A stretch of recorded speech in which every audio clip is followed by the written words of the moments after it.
Okay, guys, so this is the bearish view. I just want to talk about the bearish view here because it's important to look at the bullish and the bearish views just to be prepared for whatever the market is going to give us. Now, um, so you can see that this bearish candle at this point in time, like it was back here, if we're going to close in 40 days time down around the lows of this candle, down here somewhere, it's not a good sign. Okay, it's a poor sign, it's a reversal sign, and it's not very good. So we have 40 days to rectify that and to close probably probably up here somewhere, right? And if I flip to the daily chart, do you think it's possible that we can close up here in 40 days time? Can BTC close at the neckline up here in 40 days time? That's the question we need to ask ourselves. If it can't do that, we're probably going to roll over longer term in the medium term. Longer term, BTC will probably go to $100,000 or more, um, but we may need that more sustained correction. And this is what I want to talk about. Now, if we look at the Nasdaq here, for example, we went into this parabolic move, monthly chart, parabolic move. We put in this distribution top, and then once we broke down, we continued to break down the whole way down until um, we hit the red 200 moving average on a monthly chart. Okay, so I'm not saying we're going to do that, right? I'm not saying we're going to do that. I'm just pointing out the similarities. Of course, when that did drop, it was the buying opportunity of your lifetime, like really the buying opportunity of your lifetime. Because when you drop down into a monthly moving average, a red monthly 200 moving average on a monthly chart, guys, when you drop into that, it's extremely bullish. Now, this chart is extremely bullish. Don't get me wrong when I'm saying that if we drop down, it's not even a bad thing. Your red 200 moving average, guys, is down here, right? That is going to be in a long-term uptrend, like long-term uptrend. This Bitcoin is going to go way, way, way, way, way higher longer term. This correction here will be an opportunity. Don't get me wrong, just like it was an opportunity here. Okay, but where is this dip going to end? That's the question. Longer term Bitcoin, guys, is going it's going to $1 million probably. It's very possible. Maybe a million's pushing it out. I don't know. Maybe but a couple of 100,000 longer term monthly chart is very possible. But in the shorter term, what I want to talk about here in the shorter term is that this sort of structure here, this structure that we're forming here on the 3-day chart, it's it's an apex in the moving average structure. Okay, it's an apex in the moving average structure. Now, what happens in these apexes in the moving average structure, and you can probably look at any chart, I could probably flip up any chart and you'll see this, that price loves to come back to the red 200 moving average. Price loves to come back to the red 200 moving average at some point, right? We don't know what that is, but at some point it loves to trend into that. So maybe it'll bounce back up and then roll over again or whatever. But at some point it loves to do that. Now you can see that it did the same here. This this You can see that the convergence of the moving averages, right? It almost becomes a pressure cooker in itself, right? It's an apex that we can bounce up and come back down, but it'll I'm not drew that very well because you have to use this bottom line here to really give you a more accurate view because this will not change direction. It'll stay pretty steady, fairly steady at least.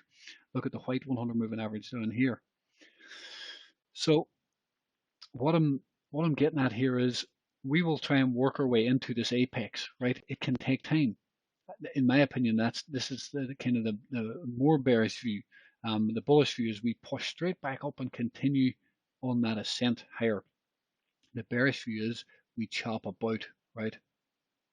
And then we get that break. Now, another important thing, and it's similar to what we got here. Just so we had this, okay, and we work. You can see that we worked into this apex. Let me draw that better. if I just draw right down there, you can see, and if I follow this bottom line, we worked into that apex. Now we broke down at the apex, but only because the purple 200 moving average was slightly below that apex, and we came down into that sort of apex. And from there, you can see that we either got the break up or the breakdown, and price actually broke up from the apex of the moving average structure. Okay, so it looks like we're forming a similar apex here, right? I just want to get that clear. Um, maybe we could do something like this. I know I've said that, but I just want to kind of get it into people's heads. Now, the other thing is, guys, quite important here. According to Elliott wave structure, we have formed a wave 1, 2. A wave 3 is your impulse wave, right?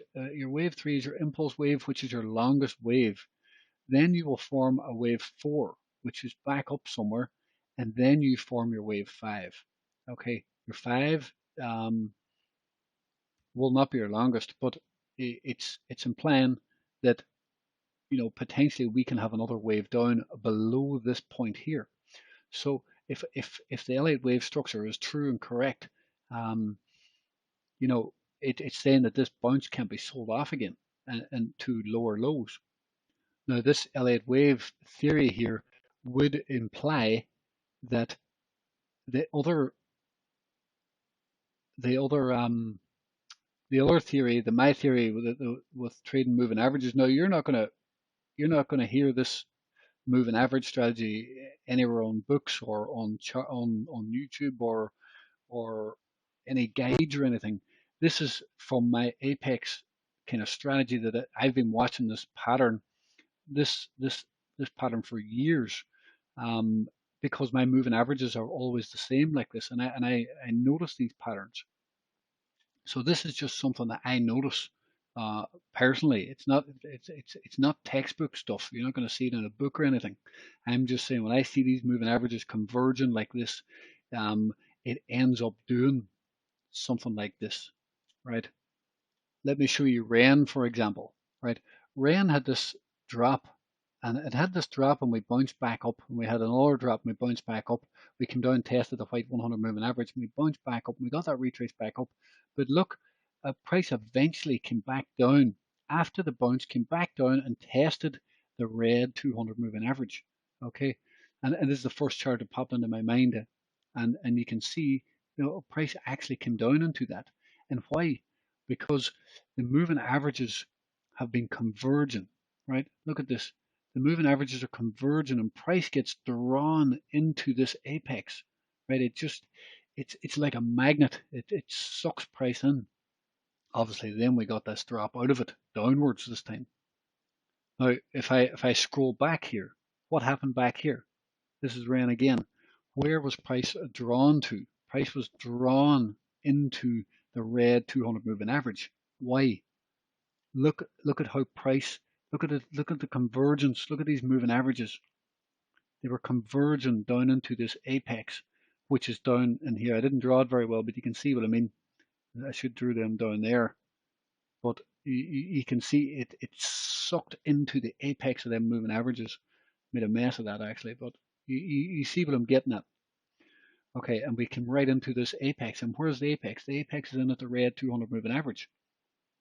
I don't mean to make this video so long. I'm actually delighted that I can talk. So I'm kind of enjoying this. This is the longest I've talked in a month.